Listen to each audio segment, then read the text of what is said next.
Was King Ravana of Sri Lanka the first to fly an aircraft? Yes, King Ravana's invention, the Pushpaka Vimana, is rumored to be the world's first aircraft. Many know King Ravana, the demon king of Sri Lanka, as a villain in Indian folklore that symbolized darkness and evil, while King Rama of Ayodhya in India symbolized light. But in Sri Lanka, King Ravana was worshipped and praised for his intellect. He was a hero in Hindu mythology, a mighty warrior whose superior intelligence exceeded humankind, a compassionate ruler. King Ravana first makes an appearance in the Ramayana as an evil 10-headed demon king from Sri Lanka. In the love story of Rama and Sita, hearing of Sita's beauty, he was said to fly to India in his magic chariot. So the story goes, while Sita walked through the forest one day, King Ravana appeared to her in the form of a wounded deer.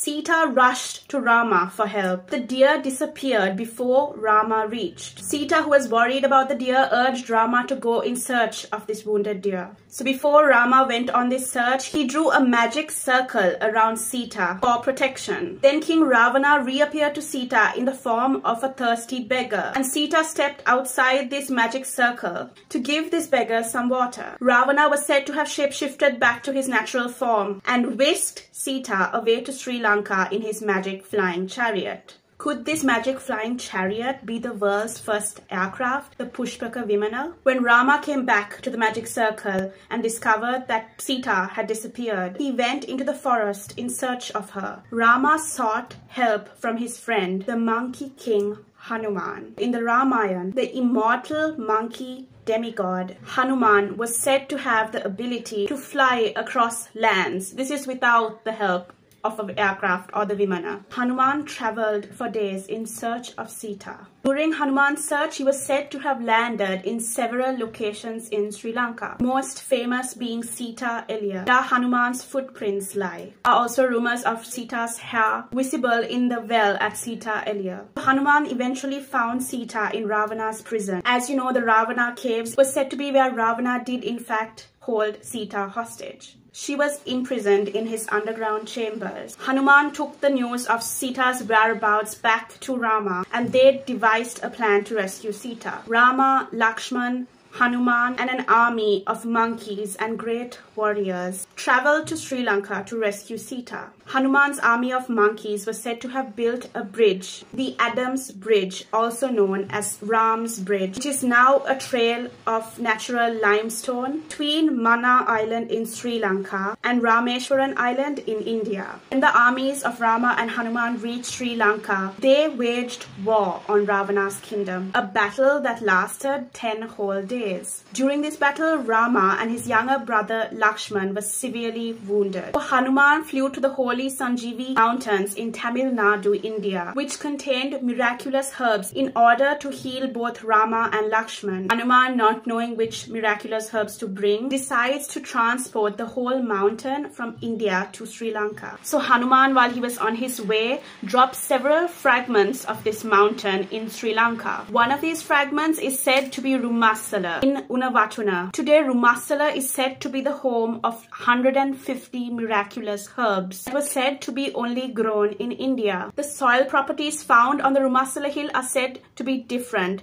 from Sri Lanka's landscape. Rumassala in Sanskrit is supposed to mean Rama's hall. Unawatuna, when pronounced in Sinhalese, is Unnavatuna, which translates to there it fell, depicting Hanuman dropping a part of this mountain. So back to the story. Sorry about the detour. Ravana was winning the great battle until Rama was said to have fired a magic arrow at him. This magic arrow was said to have been given to Rama by the gods. This arrow killed Ravana instantly. My only question, why would Rama wait 10 days to shoot that arrow? So anyway, the couple rejoiced and returned to India in Ravana's magic flying chariot, which is now believed to be Ravana's first aircraft, the Pushpaka Vimana. So the Pushpaka Vimana in the Ramayana is said to have expanded in size according to the number of passengers traveled in it. Ravana is also said to have a second aircraft in the form of a peacock, which was known as Dandu Monara. Pushpaka Vimana, on the other hand, was described to be a great aerial chariot. Both aircraft was said to be powered by a mercury vortex engine. King Ravana was also said to have 6 different airports to land his 2 flying machines. 6 airports being in locations such as Totupola Kanda in Horton Plains, Iragantota in Mayangana, Sangoda Varyapola in Kurunegala, Gurulupota in Mayangana was where King Ravana was said to have repaired his planes. In 2020, the Sri Lankan government funded a project by the nation's Civil Aviation Authority to search for evidence of Ravana's aircraft and aerial routes. Ex-Civil Aviation Chairman Shashi Dhanatunga said that Ravana was the first aviator and his aircraft was not myth but indeed fact, and that the next 5 years of their research would prove this. The legend of the kingdom of the mighty Ravana and the technology he developed in his time had some theorists believing that both King Ravana and Rama were extraterrestrial beings from another planet. They believe that the magic that the Ramayana described was actually from an extraterrestrial race, far more advanced in science and technology than the human race. This theory would explain how far ahead of his time King Ravana really was. There was also this story circulating on WhatsApp groups a couple of years ago of a voice recording. This recording was claimed to be of a villager that was said to be possessed by a spirit who lived during the times of King Ravana. This spirit was said to have spoken of the mighty Ravana and his rule in Sri Lanka. He named his many inventions and also spoke of other technology during their time. King Ravana was also very well respected by the Mayan clan, so they believe that Ravana is lying asleep in the mountains of Sri Lanka. He would one day awaken from his slumber. He would change his sleeping position from his left alignment to his right alignment, but will not regain consciousness. King Ravana is prophesied to one day awaken and return to his throne once more in his kingdom of Sri Lanka. So what do you guys think? Is the legend of Ravana purely just a myth, or is there fact and proof to back this up? Let me know in the comments.